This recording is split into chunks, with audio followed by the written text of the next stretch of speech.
حضرت مولا علی شیر خدا نے فرمایا تھا قرآن پاک کبھی پرانا نہیں ہوگا، جب بھی پڑھو گے نیا مزہ ہی آئے گا، نیا سرور ہی آئے گا، نئی کیف۔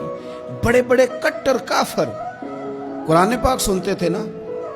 ایک دن عتبہ کہنے لگا ابو جہل سے اور دیگر لوگوں سے کہ بڑی ہو گئی لڑائی، بڑی ہو گئی بحث، اس طرح کرتا ہوں میں جا کے نہ تو محمد ابن عبداللہ صلی اللہ علیہ وسلم میں جا کے بات کرتا ہوں حضور سے۔ عتبہ آ گیا، کہنے لگا میں مذاکرات کرتا ہوں۔ سب نے کہا چل تو سیانا آدمی ہے، سمجھدار ہے، چلا جا۔ جا کے نہ تو وہی باتیں جو وہ ہمیشہ کرتے تھے۔ نبی کریم علیہ السلام سے کہنے لگا ہم سارے آپس میں ہیں، برادری ہے، قبیلہ ہے، ایک شہر ہے، پھر بھی لڑائیاں شروع ہو گئی ہیں۔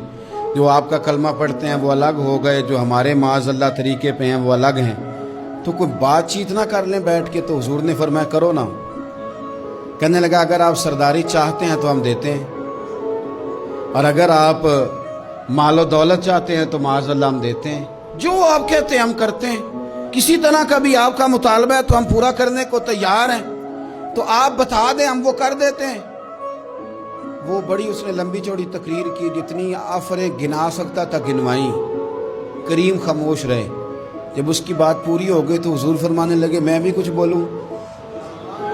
کہنے لگا بولیں۔ میرے نبی پاک نے قرآن پاک پڑھنا شروع کر دیا، چند آیتیں پڑھی، کھڑا تھا بیٹھ گیا، پھر اٹھ پڑا، کبھی ادھر جاتا ہے کبھی ادھر آتا ہے۔ حضور نے تلاوت ختم کی، کہا کوئی بات کرنی ہے؟ کہنے لگا نہیں مجھے اجازت دے دیں۔ واپس گیا، جب گیا نا تو ابو جہل دور سے دیکھ کے کہنے لگا جو گیا تھا وہ تو عتبہ تھا، اور یہ جو آ رہا ہے یہ کوئی اور ہے، یہ کوئی اور ہے، یہ وہ نہیں ہے جو گیا تھا۔ واپس آیا تو کہا کیا طے ہوا؟ کہنے لگا یار طے کیا کرنا ہے، میں نے شاعر بھی دیکھے، کاہن بھی دیکھے، جادوگر بھی دیکھے، میں نے زمانہ گھوما ہے، پر جو قرآن وہ پڑھتے ہیں وہ بندے کا کلام نہیں، وہ رب کریم کا ہی کلام ہے۔